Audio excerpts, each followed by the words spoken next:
하지만 잘 못 알아들으시면 어떡하나 걱정을 많이 했는데 전부 다 이렇게 쉽게 이렇게 알아듣고 오히려 너무나 초보인 것처럼 이렇게 또 반응, 초보인 것처럼 이렇게 반응하고 계시는데, 자, 교회는 창세 전에 그리스도 안에서 예정되었다.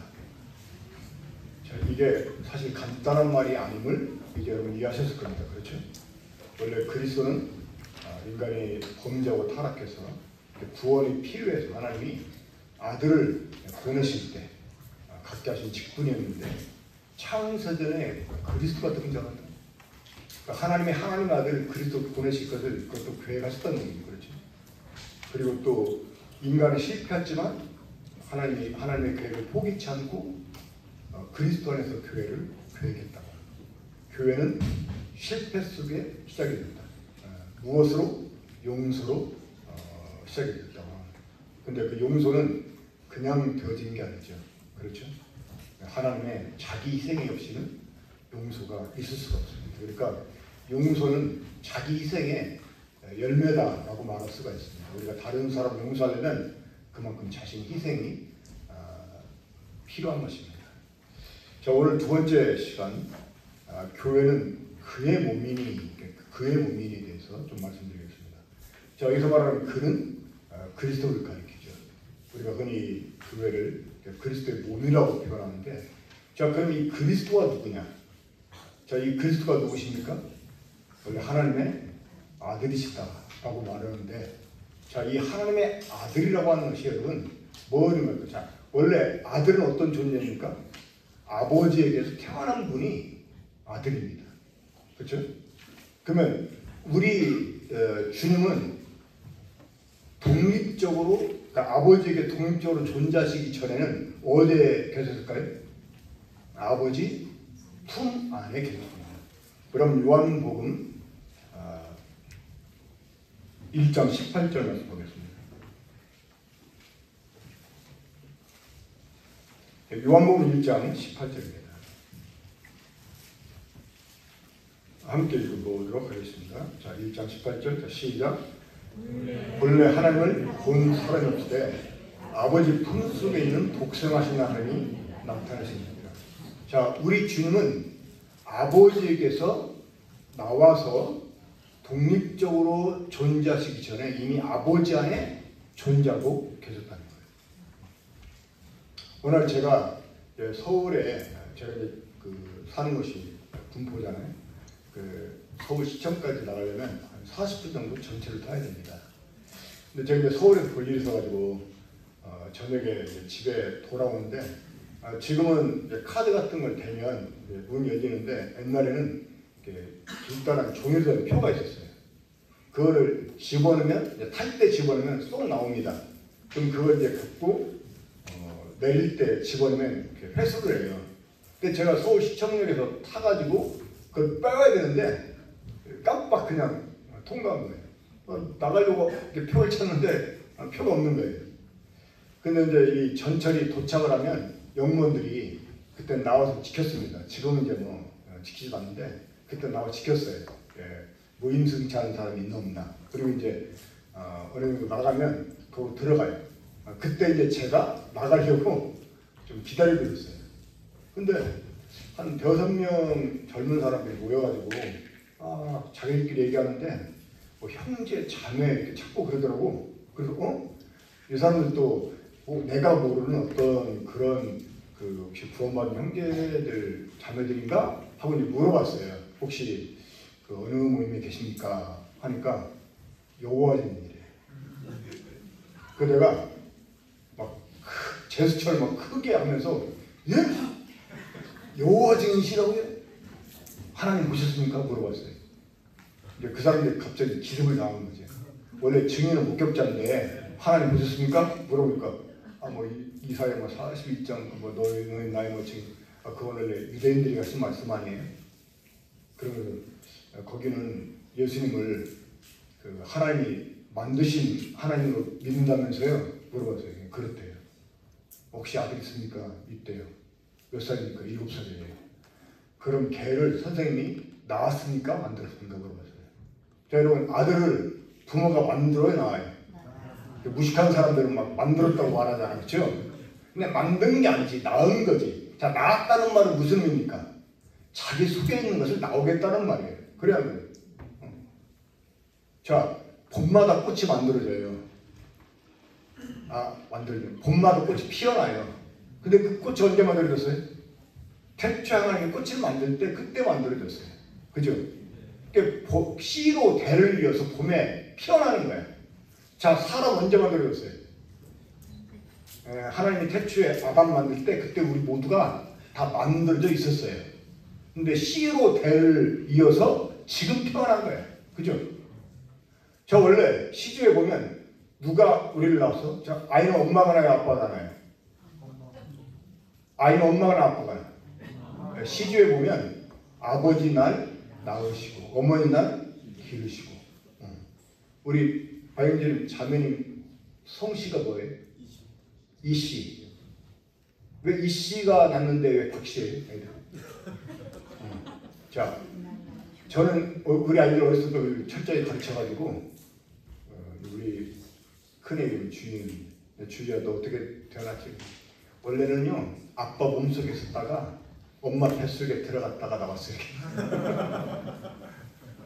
그잖아요, 그죠? 저 원래 아이가 엄마 뱃속에 있기 전에 누구 속에 있었어요? 아버지 몸속에 있었잖아요. 그러니까 아버지가 자기 자녀를 엄마 뱃속에 나누는 거야. 그걸 엄마가 길러. 그러니까 아버지 날 낳으시고 어머니 날 기르셨다 이렇게 말하는 거예요. 그리고 걔가 왜 이씨 몸에 나오면 박씨야? 원래 박씨 속에 있었거든. 그리고 씨 도둑은 못한다 이런 말도 있는 거예요. 그러니까 그 속에 자 원래 걔는 엄마 뱃속에 있기 전에 누구 속에? 아빠 몸속에 있어요. 그럼 아빠가 그 씨를 만들어내? 만들어줘요? 만들었어요? 만들어줬잖아요. 이 씨라고 하는 거는 결정체입니다. 오늘 내 친구가 나보다 먼저 결혼한 친구가 있는데 자기 아들을 나한테 소개하면서 뭐라고 말하냐면 얘가 내 알맹이야. 자기는 껍데기고 걔가 지 알맹이래요. 그러니까 자기 소개가 나왔다 그 말이지. 그렇죠? 그러니까 자식은 부모가 만드는 게 아니고 낳은 거예요. 근데 그 여호와진이라고 하는 사람한테 그랬어요. 당신이 선생님 선생님 아들을 낳았습니까? 만들었습니까? 자, 그 아이가 7살이었는데 그 아이 8년 전에 어디 있었어요? 그 아이는 8년 전부터 선생님 몸속에 있습니다. 쉬고. 그렇죠? 그건 낳은 거라고. 하나님의 아들은 아버지 속에 계시다가 나오신 분이지 하나님 만든 분이 아니다. 자, 아버지 품속에 독생하시던 하나님이 아버지에게서 나오셨어요. 무엇으로? 말씀으로. 그 창세전에 그래 태초에 이 말씀이 아버지에게서 나오셔가지고 이 하나님 아들이 아버지에게서 나오셔가지고 말씀으로 존재하신 거예요. 이 말씀이 하나님과 함께 계셨다. 자, 이거 가지고 여호와쟁이들이 삼위일체를 부정합니다. 근데 이거는 이제 원래 이단들 교리는요, 기성교회가 교리적으로 잘못됐을 때 그 잘못된 교리 때문에 이단이 나옵니다. 지금은 일반 교회에서도 그 이론을 이단으로 정죄했는데 소위 그 양태론 목사들이 삼위일체를 설명할 때 이렇게 말합니다. 여러분, 제가 이 자리에서는 목사입니다. 근데 이런 제가 신학교에 가서 강의하면 교수가 됩니다. 근데 이런 제가 또 집하고 가장이 됩니다. 이렇게 저는 한 사람이지만 목사였다가 교수였다가 가장이 되는 것처럼 구약에는 성부 하나님이 신약에는 성자 하나님이 지금은 성령 하나님이 계시는 겁니다. 그러니까 하나님 한 분이라는 게 이해는 돼. 그죠? 근데 삼위라는 게 뭐예요? 삼위. 삼위는요 인격이에요. 세 인격. 세 분이야. 세 분. 하나님이 한 분이시면서 세 분이고 세 분이면서 한 분인 거예요. 그 원래는 한 분 하나님이었어요. 한 하나님 안에 세 인격. 그래서 이 삼위일체를 영어로 one God, three heads. 그러니까 한 하나님 머리가 세 개다. 좀 그림이 이상하게 보이지만 이 머리라는 말, 헤드라는 말은 인격. 그러니까 삼위일체 위는 격이, 이 격의를 가리키는 거지 아버지나 아들이나 성령 이 지위를 가리키는 말이 아닙니다. 근데 이 삼위일체를 양태로는 가르쳐 놓으니까 이거 틀렸잖아요. 그러니까 여호와쟁이들이 딱 보니까 요한복음 1장 1절 보니까 태초에 말씀이 계셨어? 근데 이 말씀이 누구와 함께 있었어? 하나님과 함께 있을 때. 그러니까 말씀은 그 하나님과 달라요, 같아요? 다르잖아. 그죠? 근데 양태로 보면 같은 하나님이어야 돼. 하나님이 한 분이어야 돼. 근데 거기는 벌써 요한복음 1장 1절에 하나님 몇 분이에요? 두 분이잖아요. 그죠? 아버지와 아들이 있잖아요. 자, 그러면 내가 이제 그 여호와님이 물어봤어요. 자, 선생님이 사람이신데 선생님의 아들은 개입니까? 자, 사람의 아들은 뭐예요? 사람이지. 하나님의 아들이면 하나님이지. 그게 뭐가 이상해? 하나님 품속에 계시다가 나오신 하나님이 하나님이지. 어? 그래 안 그래요? 사람이 있어서 사람이지. 그죠? 예수님이 뭐라고 말했어요? 아버지와 나는 하나다. 왜? 원래 하나에서 나왔으니까. 또 아버지와 아들은 동등하다. 왜? 똑같은 하나님이에요. 우리 박태준 형제는 막내 아들 어디지? 이름이 뭐지? 박보현. 도현. 자, 아빠하고 도현이하고 동등하지 않아. 똑같은 사람이잖아. 그죠? 자, 사람이라고 하는 인격, 신분은 똑같아요. 근데 예수님 또 뭐라고 말씀해? 아버지는 아들보다 크다. 이렇게 말했어요. 그래서 크다라는 말은 질서상으로 아버지가 아들보다는 위에 계시지. 그죠? 하지만 하나님의 면에서는 똑같다 그 말이에요. 근데 이 삼위일체만을 일반 교회가 잘못 가르쳐 놔가지고 여호와 증인들이 삼위일체를 그래도 부정하는 거예요. 자, 원래 우리 주님은 아버지 품속에 계시다가 나오신 하나님이셨어요. 그분이 말씀으로 나오셨어요. 자, 그분이 사람이 되셨어요. 육체로 오셨어요. 근데 한번 여기 보겠습니다. 골로새서 2장 9절을 보겠습니다.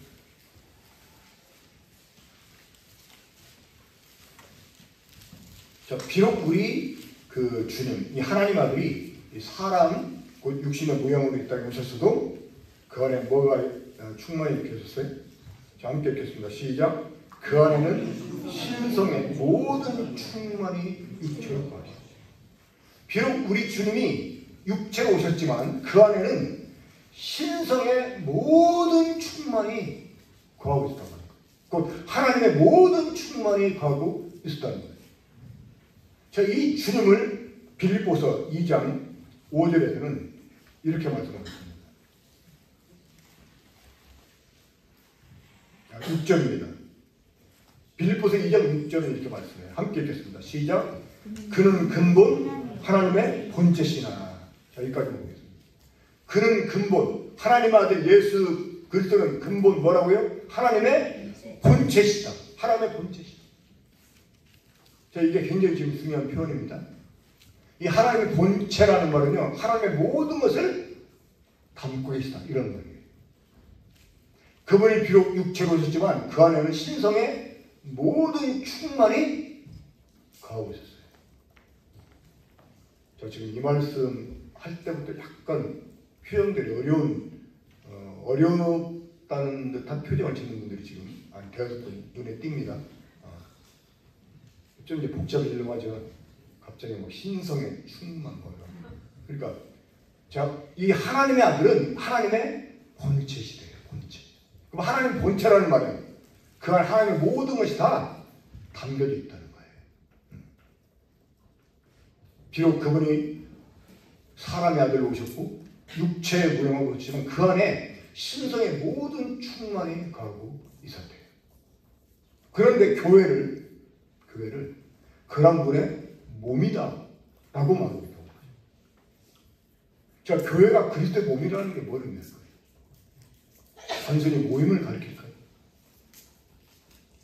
그리고 교회가 그리스도의 몸이어야만 하는 이유가 있습니다. 이게 이제 본격적인 하나님 나라에 대한 설계가 됩니다.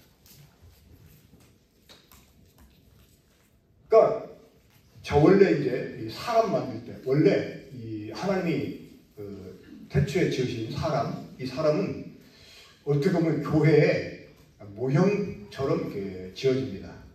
자, 우리 한번 창세기 먼저 보겠습니다. 2장 10절입니다.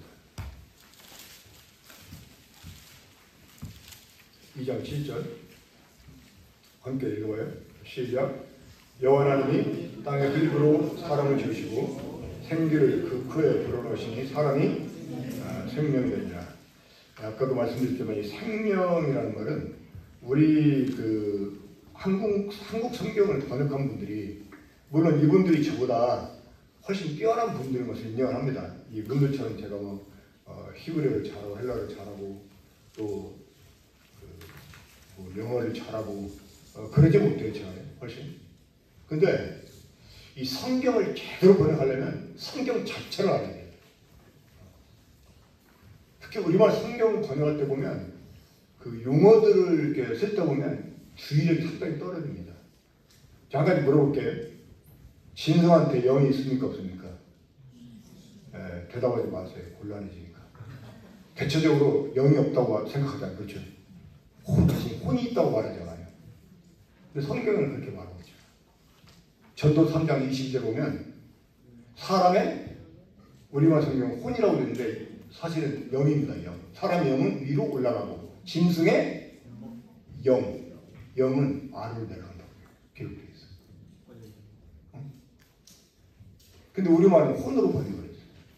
그래놓고 그나마 그 부분을 번역한 분은 양심적인 분이야. 밑에다가 난해주를 달아놨어요. 히브리어로는 영이다 이렇게.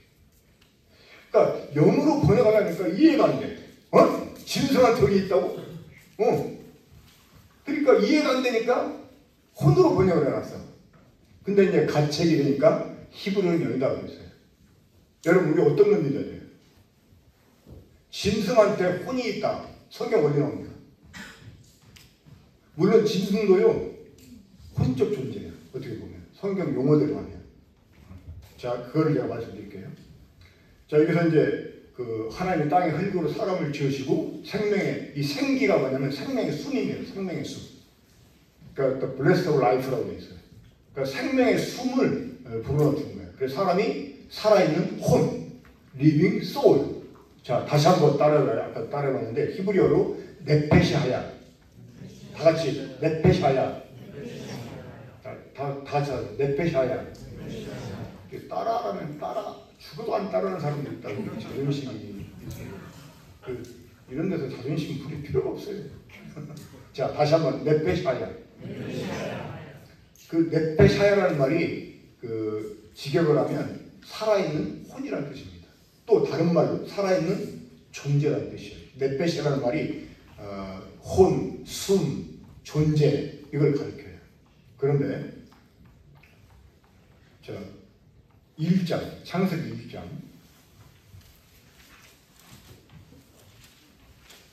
20절입니다. 창세기 1장 20절 그 21절 보면 하나님이 이르시되 물들은 생물로 번성하게 하라 했잖아요. 생물. 이 생물이라는 말이 히브리어로 보면 네페시 하야입니다. 또 그래요. 네페시 하야. 그래서 우리가 잘 아는 다비 형제님 있죠. 다비. 들어봤죠? 이름 다비. 이 다비 형제님이 성경을 번역했는데 그분이 번역한 성경 보면 여기도 리빙 소울로 번역을 했어요. 리빙 소울. 근데 이제 영어 성경 킹제임스는 이 부분을 리빙 크리에이처로 번역을 합니다. 그러니까 사람은 리빙 소울을 번역해놓고 짐승은 물의 생물이나 땅의 생물은 리빙 크리에이처로 번역을 해요. 그러니까 그런 성경 보는 사람은요 리빙 소울을 상당히 중요한 것처럼 또 생각을 해요. 그쵸? 이거는 사람한테만 쓰여진 용어구나 하고 그 용어를 특별하게 또 다루려고 해. 그런 경향이 있을 수 있잖아요. 그래 안 그래요? 근데 물의 생물도 네페시아야. 또 뒤에 나옵니다만은 그 24절에 보면 하나님의 땅은 생물을 할 때 그 생물도 네페시아야. 리빙 소울이에요. 근데 이 부분을 킹제임스는 리빙 크리처라고 번역을 해놨어. 그 사람한테만 리빙 소울 이렇게 번역해. 근데 리빙 소울이 사람한테만 살면은 다른 줄 아는 거예요. 근데 그게 아니에요. 그러니까 다비 형제님은 다 똑같이 리빙 소울 이렇게 번역을 합니다. 자, 그러면 이 물의 생물과 땅의 생물 사람이 어떻게 다를까요? 이 사람이 특별한 이유가 있습니다. 뭐냐? 자, 아까 이 짐승한테 영이 있다고 그래서 없다고 그랬어요? 짐승한테 영이 있어요, 없어요? 확인해줘요, 성경? 전도 3장 21절 찾아보시라니까. 이 좋은 성경책 갖고 있는 분들은요, 거기에 1 써 있을 거예요, 1. 하고 밑에 1 보면 히, 영, 그러니까 히브리어로는 영이다. 이렇게 써 있는 거 볼 수 있을 거예요. 그런 성경 갖고 있는 분들은 좋은 성경책 갖고 계시는 줄 알아요? 그러니까 히브리어로는 영이라는 거예요. 영어 성경 킹제임스도 거기를 소울이 아니고 스피릿으로 번역을 했어요. 영이에요. 그러면 이 사람 영과 짐승 영이 어떻게 다르냐? 이거는 이제 구분해야지. 그죠? 자, 짐승한테 혼이 있는 게 아닙니다. 영이 있습니다. 근데 그 영이 이 사람 속의 영과는 다른 영이라고 하는 거예요. 자, 하나님이 물의 생물을 낼 때 어떻게 만들어지게 했어요? 물에게 명령을 내립니다. 물에게 생물로 다니게 하라. 명령을 내려요. 그러니까 물에서 생물이 나와요. 물에서. 그러니까 이 물의 생물 속에 들어가는 영도 물에 들어간 거예요. 물에서. 그러니까 영이라는 말이 꼭 우리가 생각하는 그런 영만 있는 게 아니고요. 영이라는 말이 그 에너지, 기운, 뭐 바람, 숨 이런 그 의미가 있어요. 여러 가지가. 그러니까 이 물의 생물을 움직이게 하는 어떤 그 기운들이 있어요. 그게 영이야. 그걸 물 속에서 들어갔어요. 땅의 생물들은 땅에서부터 영이 들어가요. 뭔 말인지 알겠습니까? 그러니까 이 생물들은 땅의 생물, 물의 생물은 죽으면 그 영이 소멸되는 거예요. 근데 사람은 하나님의 몸은 흙에서 취해서 만들었지만 영은 어떻게? 하나님이 직접 숨을 불어가지고 만들어주세요. 이게 사람의 특별한 겁니다. 그러니까 물의 생물은 몸도 물에서 영도 물에서, 땅의 생물들은 몸도 땅에서 영도 땅에서 나왔다는 거예요. 근데 사람은 몸은 땅에서 나왔지만 영은 하나님에서 나왔다. 이게 무슨 의미냐? 사람은요, 만물의 일부인 땅과 하나님의 일부인 생명의 숨으로 지어져요. 그러니까 하나님의 일부와 만물의 일부로 지어진 존재라는 거예요. 이해가 되세요? 여러분, 이거를 이해를 해야지만 교회를 이해할 수 있습니다. 자, 그럼 하나님이 사람을 지으시고 사람에게 주신 명령이 무엇이었어요? 그러니까 하나님이 사람을 지으신 목적이 무엇이었죠? 창세기 1장 26절에 보면, 자, 우리가 우리 형상을 따라 모양대로 사람 만들고 그러니 우리가 지은 모든 것을 다스리게 하자. 이게 하나님이 사람을 만드신 목적이었어요. 그러니까 하나님은 사람들로 하여금 하나님과 함께 하나님이 창조한 모든 것을 다스리게 하려고 사람을 지었다는 거예요. 여기에 하나님 나라의 개념이 있습니다. 자, 이제 칠판에서 저는 이제 제가 나이가 좀 있다 보니까 저도 막 PPT 같은 거 막 좀 공부 좀 하고 해서 여러 번 시도를 해봤어요. 그런데 그거 하다 보면 거기에 오히려 막 그거 맞춰가지고 하느라고 말씀이 자유롭지 못하더라고요. 그런데 칠판 쓰는 걸 좋아합니다. 제가 이제 아날로그 세대가 되다 보니까 생긴 거는 디지털로 설명이 실상은 이제 아날로그예요. 제가 내년에 칠순입니다. 내년에. 그러니까 아날로그 세대를 아직 벗어나지 못하는데 뭐 이렇게 감탄해서도 놀랄 줄 워낙 제가 많이 받는 반응이라. 자, 그런데 이제 그러다 보니까 제가 PPT를 준비를 못했어요. 죄송하고 이제 칠판을 칠판은 준비가 안 되는 거예요. 그래서 써서 이제 표기를 못 해드립니다만은 이 하나님의 나라 있잖아요. 하나님 나라. 이 하나님 나라를 영어로 뭐라고 하죠? 하나님 나라. 자, the kingdom of God. 네. 다 같이 한번 해볼까요? The kingdom of God. 네. 하늘나라는 the kingdom of heaven. 네. kingdom of heaven. 자, 하나님 나라와 하늘나라가 그 천국이 같을까요, 다를까요? 자, 하나님 나라는 뭐지? 천국은 뭐지? 그래가지고 이 헛똑똑한 사람들 있죠. 헛똑똑. 이런 사람들이 하나님 나라와 천국을 또 구분을 해. 나름대로 막 설명을 해. 근데 그거는 아주 넌센스입니다. 여러분 성경을 잘 보시면 이 천국이라는 말은요 어디에만 나올까? 마태복음에만 나와요. 마태복음. 딱 한 군데 디모데 후서 4장 18절에 천국이란 말이 한 번 나오고 나머지는 전부 다 어디에? 마태복음에서 나와요. 그러면 공간복음. 자, 공간복음을 어떤 성경들을 어떤 복음서를 공간복음이라고 하죠? 마태, 마가, 누가 이 세 복음서를 공간복음. 자, 공간복음 뜻이 뭘까요? 공통의 관점에서 본 복음서라는 말이에요. 그러니까 공통의 관점에서 본 이 복음서 마태, 마가, 누가 이 마가와 누가복음은 하나님 나라라고 했으니 말씀한 걸 그대로 기록하는데 마태만 그 하나님 나라를 천국이라는 말을 바꿔서 기록합니다. 왜?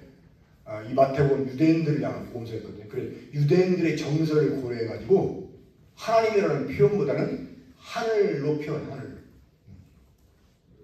그 하늘나라 한자로 천국이라고 표현합니다. 이해가 되십니까? 그러니까 의미는 같을까요, 다를까요? 하늘나라 천국은 말만 다르다. 응? 의미는 같다. 막 아주 유식한 척 다른 것을 말하는 사람이 있으면 그냥 내버려 두세요. 그런 사람 뭐라고 해봐야 썸만 나니까. 자, 그러면 이 하나님의 나라, 킹덤 오브 갓에서 이 킹덤이라는 말이 헬라어로 뭐라고 하냐면 바실레이아를 바실레이아. 한번 따라해봐요. 바실레이아. 자, 이 바실레이아라는 말은요 바실유스라고 하는 말이 나왔습니다. 바실유스. 자, 바실레이아가 왕국이에요. 그럼 바실유스는 뭘까? 왕. 그렇죠. 아, 눈치가 빠르십니다. 바실레아, 이 왕국이라는 말은 바실루스 왕에서 나왔어요. 그래서 여러분 왕국 그러면 뭐가 제일 먼저 떠올라요? 왕국. 왕. 그렇죠. 그러니까 왕국, 이 킹덤이 의미하는 첫 번째 의미가 뭐냐? 왕권. 왕의 통치, 왕의 지배, 왕의 권세. 이게 왕국이라는 말의 첫 번째 의미예요. 그리고 두 번째가 왕이 통치하는 영역. 근데 많은 사람들이 왕국 하면 뭘 생각해? 땅을 생각해. 그러니까 여러분 지금 미국 하면 뭐가 떠올라요?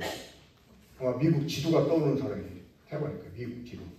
미국 갔다 온 사람부터 도시가 떠오를 거예요. 근데 사실은 미국 하면 지금 이제 왕국이 아닙니다만은 그건 민주 이제 제도 바뀌어가지고 왕이 없는 나라가 많습니다만은 이 왕국에서 가장 주경 왕이에요. 그러면 하나님 나라는 어떤 나라일까요? 하나님이 왕이신 나라, 하나님이 통치하는 나라.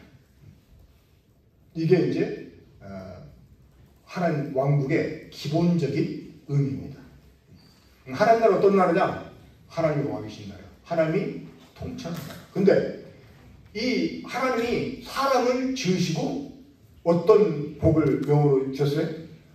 생육하고 번성하고 땅에 충만하고 모든 걸 정복하고 다스려라. 그러니까 다스리는 복을 주셨다. 그러니까 하나님이 사람을 왕들로 만들었다는 말이에요. 그러니까 하나님이 사람을 창조한 이유가 뭐냐? 목적이 뭐냐? 하나님이 주신 모든 만물 하나님과 더불어 통치하는 거예요. 그래서 이 하나님의 뜻대로 만물을 통치하려면 사람이 그냥 만물만 여서는 안 되는 거예요. 뭔지 알겠어요? 뭔 말인지 알겠습니까? 사람이 하나님의 일부여야 된다는 거예요. 응? 그래서 좀 이거 좀 켜주세요. 그래서 이 물의 생물을 지을 때는 물에게 명령을 내. 그 생물을 내라고 그래. 그러니까 그 물의 생물들의 육체나 영도 물에서 내라고. 땅의 생물도 땅한테 내라고 그래. 그러니까 땅에서 그들이 들어갔어. 근데 사람을 지을 때는 직접 땅의 흙을 취해서 그 만물의 일부를 취하시고 하나님의 일부인 생명의 숨을 불어넣어가지고 사람이 완성되게 했다는 것입니다. 이것이 사람의 특별한 거예요. 그러니까 하나님과 만물의 중간에서 하나님의 뜻대로 만물을 통치하게 하려고 사람을 그렇게 특별하게 지었다는 것입니다. 그러니까 리빙 소울 여기에 별다른 의미가 없어요. 사실은 그냥 살아있는 존재다 그 말이에요. 살아있는 존재. 그러니까 물의 생물처럼 땅의 생물처럼 인간도 생물이다 그런 의미야. 그런 의미에 지나지 않아요. 정말 중요한 건 뭐냐? 사람이 만물의 일부인 흙에서, 하나님의 일부인 생명의 숨에서 이렇게 그 두 가지 속성이 주어져서 지어졌다. 이게 사람의 특별한 그 말입니다. 자, 우린 여기에서 교회는 그의 몸이니 라는 것을 제대로 이제 배울 수가 있습니다. 자, 교회가 그리스도의 몸이다. 자, 여러분, 이 그리스도는 만유 안에 속한 분입니까? 만유 위에 계신 분입니까? 네, 그분은 만유를 지으신 만유 위에 계신 분입니다. 근데 이분이 만유의 일부처럼 만유 속에 들어오셨어요. 그렇죠? 하지만 이분이 만유 속에 들어오셨어도 이분은 만유에 속한 분이 아니에요. 그래 안 그래요? 이분은 만유 위에 계신 분이에요. 근데 이분이 만유 속에 들어오셔서 하신 일이 있어. 어떤 일이냐? 만유의 일부였던 우리를 구원해서 자신의 몸이 되게 한 거예요. 자신. 자, 이 그리스도의 몸이 되게 했다. 이게 어떤 의미냐면 만물의 일부였던 교회가 하여금 그리스도와 함께 하나님의 속성을 갖게 하려고 그리스도의 몸이 되게 했다는 거예요. 자, 교회가 그리스도의 몸이다 하는 것을 가장 적나라하게 표현해 주는 것이요, 에베소 5장에 나옵니다. 이 남편과 아내를 들어가지고 교회와 그리스도의 관계를 묘사해 줍니다. 그렇죠? 자, 이 하나님께서 부부 관계를 통해서 그리스도와 교회의 관계를 보여주려고 했던 핵심 교훈이 무엇일까요? 자, 여러분, 부부가 이렇게 부부를 통해서 보여지는 가장 기본적이고 중요한 게 무엇일까요? 바로 하나가 되는 거죠. 한 몸이 되는 거죠. 한 몸. 그러니까 이 교회를 신랑과 신부로 묘사하고 또 이제 어린 양과 혼인식 이런 얘기하는 것이요, 일반적으로 막 그 어떤 부부관계를 보여주려고 해서가 아니고 사실은 연합, 이 부부가 한 몸이 되는 이 연합을 우리들에게 보여주려고 그러는 게 사실. 자, 만물의 일부였던 우리 사람을 구속해가지고 그리스도의 몸이 되게 했어요. 자, 왜 그리스도일까요? 하나님. 왜 그리스도의 몸이 되게 했을까요? 이는, 자, 아까 그리스도는 하나님의 본체시라고 했잖아요. 그러면 육체로 오셨어도 그 안에 신성이 모든 충만히 거하고 있어요. 그러니까 이 교회를 그리스도의 몸이 되게 함으로써 그리스도와 함께 하나님의 모든 것을 공유할 수 있게 하는 겁니다. 이게 저는 굉장히 중요합니다. 이것이 완성돼야 하나님 나라가 이루어질 수가 있어요. 자, 그러면 일단 이 하나님 나라가 뭐냐에 대해서 좀 말씀드리겠습니다. 자, 하나님 나라가 무엇입니까? 라고 물어보면 우리가 가장 먼저 떠올려야 되는 성경 구절이 있습니다. 바로 고린도전서 15장 28절 말씀이에요. 이렇게 말은 빨리빨리 펴야죠. 꼭 펴라 할 때. 자, 고린도전서 15장 28절. 하나님 나라가 뭐냐? 그러면 바로 고린도전서 15장 28절 말씀을 가장 먼저 떠올려야 돼요. 거기에 하나님 나라가 묘사되어 있어요. 자, 함께 읽어봅시다. 시작.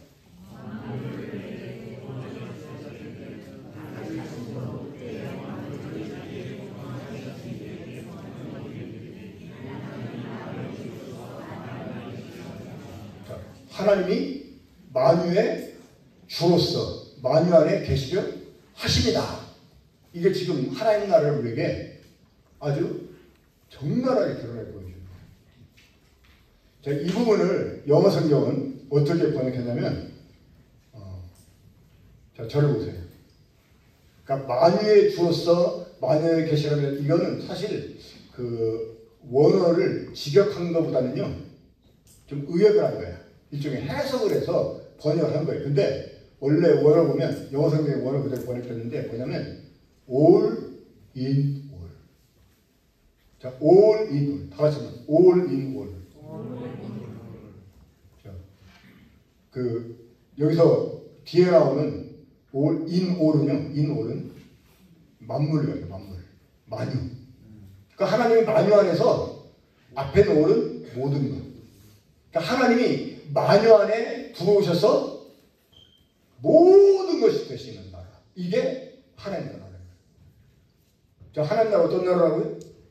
하나님이 만유 안에 들어오셔서 만유의 모든 것이 되시는 나라. 이게 하나님 나라. 자, 일단 이 부분은 좀 뒤에 말씀드리고요. 자, 하나님의 나라와 그리스도의 나라 있죠. 에베소 5장에 보면 이 같은 일 행하는 사람들은 하나님 나라와 그리스도의 나라에서 유업하지 못하다 하는 말씀이 있어요. 자, 하나님의 나라와 그리스도의 나라가 어떻게 다를까요? 자, 하나님의 나라, 그리스도의 나라 뭐 같은 거 아니에요? 이렇게 말할 수가 있어요. 자, 근데 아까 그 15장 28절 그 서두에 어떤 말씀이셨죠? 그때는 아들도 뭐 28절 다시 한번 읽어봐요. 자, 시작.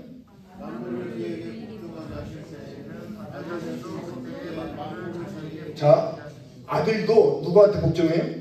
아버지께 복종을 해야 된대요. 자, 아버지가 어떤 일 하셨어요? 모든 만물이 아들에게 복종하겠다는 거예요. 모든 만물이 아들에게 복종하겠대. 그때 아들도 아버지께 복종해야 된대요. 자, 그러면 하나님의 나라와 그리스도의 나라가 어떻게 다르냐? 자, 잘 들으세요. 이 그리스도의 나라는 한시적으로 주어진 나라예요. 한시적으로. 언제? 하나님의 아들을 그리스도로 보내실 때.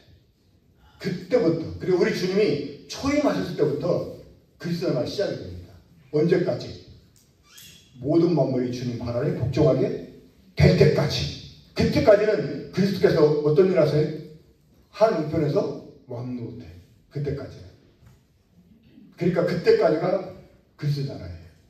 그러니까 이 하나님의 나라 가운데서 그리스도의 나라가 한시적으로 주어집니다. 그러다가 하나님이 계획하신 일이 이루어지게 되면 그때는 다시 아들이 이 나라를 아버지께 바치는 거예요.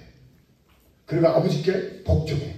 그때 아버지가 명식하는 만물의 주로서 만약에 계시면 만물을 통치하게 돼. 이게 바로 하나님의 나라다 그 말입니다. 이해가 되십니까? 보통 하나님의 나라 하면 여러분 뭐가 떠올라요? 죽어서 가는 좋은데. 이 죽어서 가는 좋은 데는 셋째 낙원이에요. 우리 정확하게 자 하나님 나라를 우리가 향해서 갑니까? 하나님 나라가 우리가 옵니까? 우리가 가요 와요? 오지, 그죠? 근데 갔다 오잖아요. 그 모친님 주님 나라 가셨대. 우리 어머니가 한 달 전에 돌아가셨어요. 4월 4일에 돌아가셨어요. 우리 어머니 하나님 나라 갔어요? 이 표현이 잘못된 겁니다. 하나님 나라 간 게 아닙니다. 낙원에 가신 거예요. 낙원에. 셋째는 낙원에. 그냥 주님께 갔다. 이게 정확한 표현이에요. 하나님 나라는 우리한테 옵니다. 이 주님 가르치는 기도문도 나라가 임하옵시며 이 영어로 뭐예요? Thy kingdom come. 그러니까 당신 나라가 옵니다.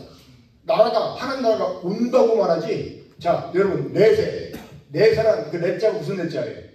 올내자야.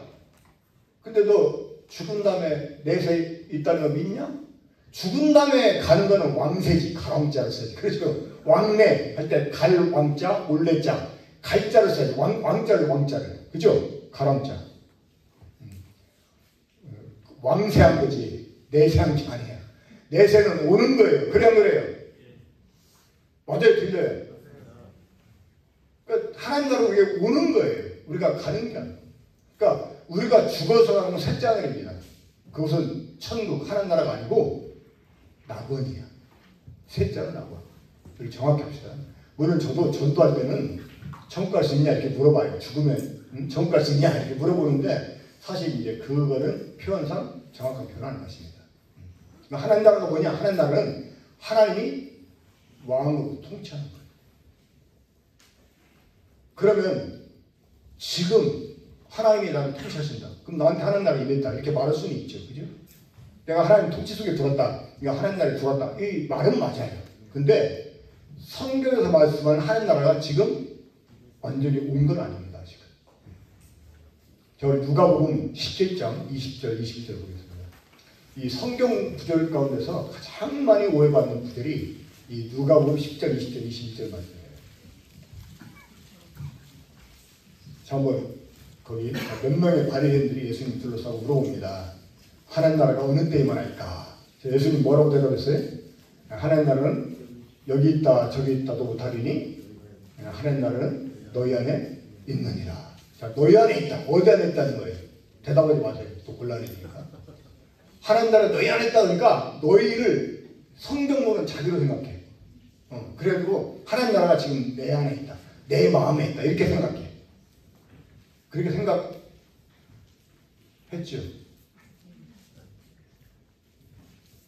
웃는 분들은. 자, 여기서 너희가 누굽니까? 여기 바리새인. 그렇잖아요? 바리새인. 지금 성경 보면 내가 아니고 바리새인들이 물어봤잖아. 그렇죠? 몇 명의 바리새인들이 예수님 둘러싸고 물어본 거야. 하나님 나라 어느 때 임하냐고. 그때 예수님 뭐라고 말씀했어요? 하나님 나라는 볼 수 있게 임하는 것이 아니라 또 여기 있다 저기 있다 못다. 하나님 나라는 지금 너희 안에 있다. 이게 지금 무슨 말이에요? 바리새인 가운데 계시는 주님 자신이 하나님 나라는 말이에요. 하나님 나라가 지금 너희 안에 있다. 너희 안에 있는 내가 하나님 나라다. 이렇게 말씀하고 있어요. 자, 아까 왕국에서 가장 중요한 건 뭐라고 그랬어요? 왕이었어요. 이 장기판에서요. 다른 거 다 죽어도 왕이 안 죽으면 진장기가 아닙니다. 다른 게 다 살았어도 왕이 죽으면 그 장기는 지는 거예요. 그러니까 왕국에서는 가장 중요한 게 왕이에요. 하나님이 하나님 나라의 왕권을 아들에게 줘서 이 땅에 보내셨잖아요. 그러니까 우리 주님이 이 땅에 오셨다는 말은 하나님 나라가 왔다는 말이에요. 그러니까 그분을 영접한 사람은 하나님 나라를 받아들이는 사람인 거죠. 그죠? 또 그분의 그분의 통치 속에 들어온 사람은 하나님 나라에 들어온 사람인 거예요. 하지만 그거는 하나님 나라가 본격적으로 오게 하려고 시작하는 거예요. 그렇죠? 우리 주님이 오신 이유는 교회를 시작하고 교회를 완성하게 해서 온 것입니다. 그러니까 지금도 우리 주님이 하늘에서 왕노릇 하고 계시는데 그 왕노릇 하시는데 언제까지냐? 이 교회가 완성될 때까지. 그러면 교회를 왜 하나님이 필요로 하시냐? 교회를. 이제 이 부분만 좀 말씀을 드리겠습니다. 자, 아까 하나님 나라 어떤 나라라고 했어요? 하나님이 만물 안에서 모든 것이 되시는 나라예요. 그러니까 all in all. 자, 하나님 나라 어떤 나라입니까? 하면 딱 그것만 떠올리면 돼. all in all. 다시 한번 all in all. 하나님이 만물 안에서 모든 것이 되시는 거예요. 근데 이게 뭘 의미하냐? 자, 여기 이 병을 물로 채우는 거 쉽습니까? 어렵습니까? 쉽잖아요. 근데 지구상에 있는 모든 물이 컵속에 넣는다. 이거 쉬워요, 어려워요? 어려운 정도가 아니죠. 그죠? 어거지로 이 병의 용량보다 더 막 많은 것을 강제로 주입하려고 어떻게 될까요? 컵 터져버릴 거예요. 자, 하나님 나라 어떤 나라냐? 마치 지구상에 있는 모든 물을 이 병 속에 집어넣는 것과 똑같은 거예요. 응? 그게 하나님 나라예요. 이해가 됩니까? 하나님이 all in all, 이 만물을 자신의 전부로 가득 채운다는 거예요. 하나님의 일부로 가득 채우는 게 아니고 이 병을 물로 가득 채우는 건 쉬운 일이라고 했잖아요. 이 하나님으로 만물을 채우는 건 쉬운 일이에요. 예레미야 23장 절수를 지금 잊어버렸습니다만은 거기 보면 하나님이 천지에 충만치 아니하냐 이런 말씀이 있어요. 하나님이 이미 천지에 충만해. 근데 그게 하나님 나라가 아닌 거예요. 하나님 나라 어떤 나라냐? all in all. 이 지구상의 모든 물을 이 병 속에 집어넣는 것과 마찬가지. 자, 그럼 여러분, 만약에 하나님이 만물 안에 자신의 전부를 가지고 들어오신다면 어떻게 될까요? 이 만물이 감당을 못해요. 왜? 하나님 만물보다 크신 분입니다. 이해가 되십니까? 근데 하나님은 자신의 전부를 가지고 만물 속에 불을 보냈다.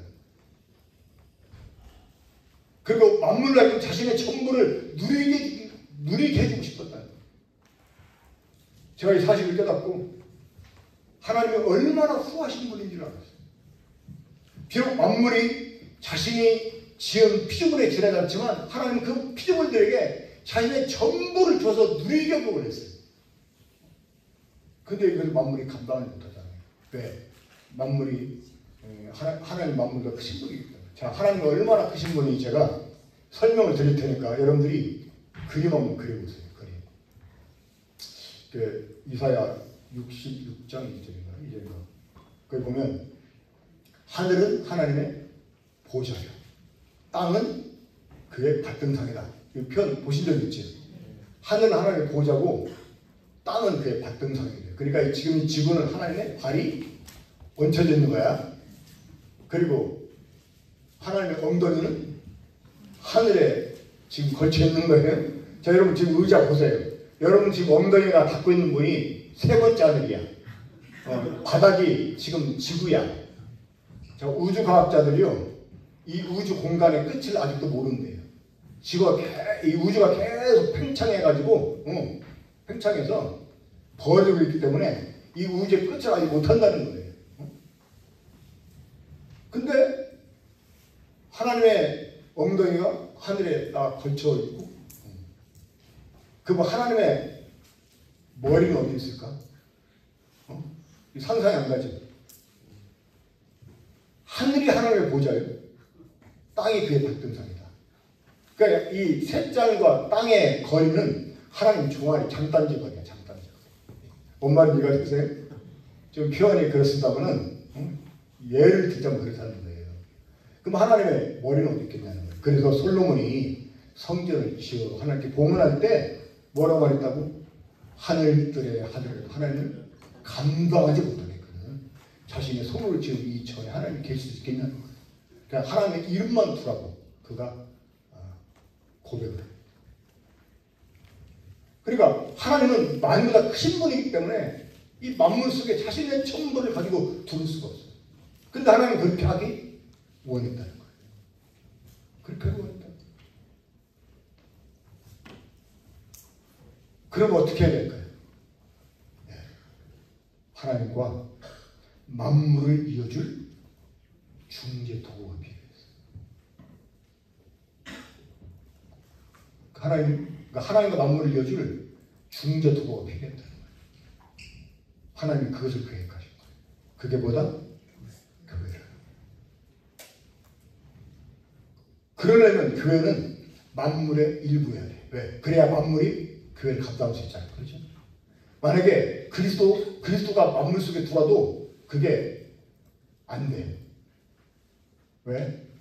그리스도는 만물 위에 계신 분이기 때문에. 근데 교회는 만물의 일부였잖아요. 그렇죠? 그러니까 만물인 교회가 그리스도의 구성함을 입고 뭐가 돼? 그리스도의 몸이 돼. 그러니까 그리스도의 일부가 되잖아요. 그러면 하나님의 속성을 갖게 돼요. 그래서 만물과 하나님이 이어질 수 있는 중재 도구 역할을 할 수 있게 됐다 그 말이에요. 하나님 지으신 만물을 다스리게 하려고 사람을 지을 때 어떻게 지었다고? 만물의 일부인 땅에 흙을 취하고 하나님의 일부인 생명의 숨을 불어넣어서 사람을 특별한 존재로 지었다는 거예요. 그러니까 하나님이 교회를 창세전에 그리스도 안에 계획하신 이유가 뭐예요? 하나님과 만물을 이어줄 중재 도구가 되게. 그러면 완성된 교회는 하나님의 모든 충만을 감당할 수 있어요, 없어요? 있죠. 왜? 그리스도의 몸이니까. 그리스도가 누구예요? 하나님의 본체시니까. 그래서 이 교회가 완성이 되어야지만 하나님 나라가 이루어질 수 있는 거예요. 그러니까 이 교회가 이런 의미에서 정말 소중한 것입니다. 하나님이 하나님 나라를 위해서 이 교회를 계획하시고 이 교회를 위해서 아들도 보내주시고 이 교회 때문에 주님이 자기를 희생하시고 지금도 이 교회 때문에 하나님 그냥 통치하고 계시고 성령을 보내서 이 교회를 계속 돕도록 하시는 것입니다. 그러니까 지금도 하나님 마음에는 이 교회만 있는 거예요. 이 교회가 완성되기 위해서 지금도 주님은 싸우고 계시는 거예요. 교회, 하나님 나라를 위한 설계. 그러니까 하나님 나라를 위해서 교회가 설계가 됐어요. 그런데 우리가 나중에 완성이 되면 우리가 누릴 것들이 얼마나 풍성하게 보입니다. 네. 오늘 말씀 여기까지 하고 다음에 이어서 좀 말씀 드리도록 하겠습니다. 기도하겠습니다.